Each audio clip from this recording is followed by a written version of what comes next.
Puntos oscuros. Polémica con el Vaticano por mujeres violadas. Naciones Unidas. ANSA. La oposición del Vaticano a la píldora anticonceptiva del día siguiente refleja falta de sensibilidad frente al dolor de las mujeres violadas en Kosovo. Según afirmó la directora ejecutiva del Fondo de Población de las Naciones Unidas, FPNU, Nafi Sadik, al refutar las críticas de la Santa Sede para la distribución de las pastillas. Sadik salió al cruce de las declaraciones formuladas a la prensa por el vicepresidente de la Academia Pontificia, Monseñor Elio Sgrecia, quien comparó el uso de los anticonceptivos con el aborto. Estoy sorprendida y desilusionada, subrayó Sadik, una médica al frente de la Agencia de Población de la ONU, que no es nueva en las polémicas con el Vaticano sobre la cuestión de los anticonceptivos. Registros analizados de marzo de 1999. Geopolíticamente, las transformaciones en Colombia y Venezuela podrían llevar en última instancia a un pacto de integración con la Cuba revolucionaria, la máxima pesadilla de Washington. Lo que está en riesgo es el embargo de más de 4 lustros a la isla y el destino del ALCA, ese nuevo instrumento primordial de control sobre Latinoamérica, patrocinado por Estados Unidos.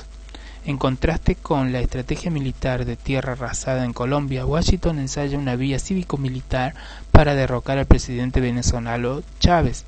La estrategia de Estados Unidos consta de varias fases y combina ataques mediáticos, políticos y económicos con intentos de provocar fisuras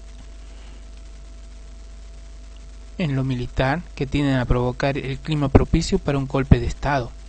En la Argentina, ante el relativo flujo de la efervescencia de diciembre del 2001, el hecho político más significativo sigue siendo, sin embargo, que gran mayoría de la clase media se ha puesto en contra del neoliberalismo y sus promotores extranjeros, rechazando a todos los políticos locales asociados con estos.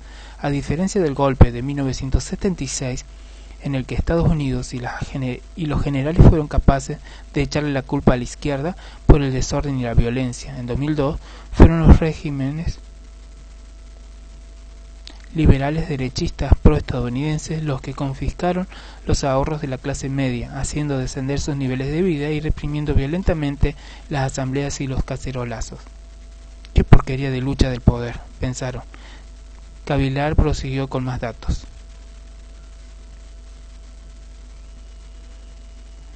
El ALCA está llamado a ser precisamente un plano para la construcción de un imperio neomercantilista en el que Estados Unidos establezca el marco legal que sanciona su posición privilegiada en los mercados y en la economía latinoamericana, por encima y en contra de sus competidores europeos o japoneses. La transición de un imperio neoliberal a un neomercantil requiere de más explotación y dominación, y la ideología global antiterrorista usada para justificar una mayor militarización estadounidense en América Latina no es más que un ardid propagandístico. Continuaron haciendo referencia a las fuentes terrestres que Cavilar reunía en un solo cúmulo coherente como en un solo ítem de entendimientos, imprudencias que culminaron en una guerra mundial. ¿Podría estallar accidentalmente la Tercera Guerra Mundial? ¿Podrían los jefes de Estado y sus asesores militares calcular mal los riesgos y ocasionar la muerte de millones de personas? No lo sabemos. Lo que sí sabemos es que esto mismo ya sucedió antes. Hace un siglo, los dirigentes europeos involucraron a sus naciones en la Gran Guerra, la Primera GM, ¿entendieron? A pesar de tanta información en red, en comunicación, en colmena, con Cavilar, la muchedumbre construyó una orientación perspicaz sobre la realidad global de su mundo. En otra cascada de información procesada comprendían que estamos no solo bajo estas vicisitudes de la maldad de poderes por propia debilidad colectiva de la sociedad humanas, sino también por influencias medioambientales internas, como las que provienen del mundo exterior, más próximas que Cavilar, energías espirituales satánicas que son conductoras, destinadoras hacia el fracaso existencial y el encauzarse a la existencia perfecta y libre.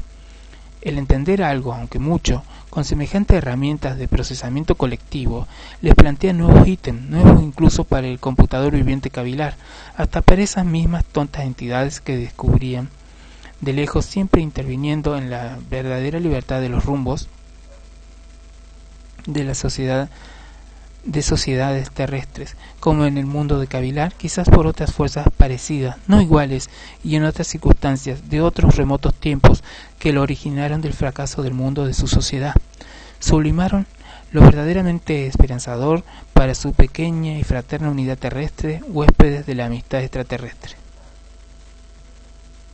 Ya hace un día de su estadía en Cavilar, y Javier se halla trabajando en la huerta orgánica de sus padres, pequeña parcela de cultivo para consumo familiar. La situación económica sigue empeorando para los que pertenecen al proletariado sector desplazado. Las reformas intentadas desde movimientos unidos de minorías, coaliciones políticas y sectores aristocráticos bien intencionados no han podido derrotar la corrupción mundial con una experiencia, trayectoria y organización inescrupulosa más evolucionada y poderosa, pero ya no pierde tiempo deprimido, por lo que la gran aristocracia y otros verticalistas informan sobre su medio social para sus fines de dominio inequitativo. «Estás más delgado», le notó su madre. «Sí, es cierto», se limitó a contestar, con buen tono y tacto, pese a la dificultad que le resultaba mantener a raya cualquier conflicto con su medio en situaciones tensas. La mayoría de la gente en la ciudad estaba aterrada, histérica o alterada por lo menos, o sufriendo de muchas maneras las circunstancias sociopolíticas y ambientales. Siempre los pobres, y ahora los más acomodados, también pese a recurrir a más medios, no escapan a la crisis, una que trepa ahora sin discriminar entre los acomodados también. Javier se encuentra solo de nuevo en su habitación. Sabe que no está ni loco ni en una simple película en la que todo resulta ser nada más que una especie de ensoñación. Es de su propiedad el mágico traje que atesora, el cual se transforma en la prenda principal de vestir, camuflándose con las que suele vestir o en su propia piel. Si estuviera desnudo, su traje sería parte suya, lo cual ya es una ventaja tramposa frente al común de los mortales en su época. Cavila solo. Perón decía que son peores los estúpidos que los malvados, pero en verdad tanto uno como otros pertenecen al mismo maldito bloque. Pensó, además de lo aprendido ahora, veía más claramente algunas buenas intenciones ocultas para las masas dominadas en algunas respuestas de entrevistas mediatizadas, pero sin apoyo de los medios hegemónicos. Educar en salud. Dr. Jorge Ahumada. El pensamiento crítico, contrario a lo que se cree, no es mayoritario en las instituciones científicas, sino un pensamiento conservador, es un pensamiento aristocrático. No se ejerce el pensamiento crítico dedicándose a realizar encuestas de votos, por ejemplo. Docente universitaria. Los universitarios se creen una aristocracia, de hecho el poder judicial es decadente del viejo sistema mamaron en el proceso militar. Tanto profesores, jueces, docentes, trabajadores, por suerte hay una nueva tendencia en los jóvenes. Dr. Albert Conrad.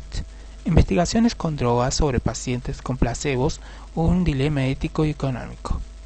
Un tiempo después, Moisés Nibokov, ex secretario de Planificación. Acá se desguazó un Estado, refiriéndose a la época menemista. Un periodista. Lo único bueno de Menem fue la eliminación del servicio militar obligatorio y de la amenaza de un golpe militar al desguazar las cúpulas. 678. Entrevista sobre medios. Su rol. Diego Capusotto. Noticias, miedo, depresión. Los eslogan de Bergman, Rabino, en los medios. Mirta Legrand, Grondona. Esto es obvio. Epítetos de Mirta Legrand. No me interesa Honduras, sé lo que pasa en mi país. Esto es sutil. Daniel Vila. Yo no voté al Foro Mapuche. Esto es tan simple. Del complejo mundial social no solo sí es que hay lucha de clases, reaccionarios, revolucionarios, reprimidos y autoreprimidos hoy más que nunca, sino privilegios de casta, favoritismos, amiguismo a lo argentino y, como es reconocido, redes de interacción y grupos de dominio, semejante a Internet, pero más subjetiva.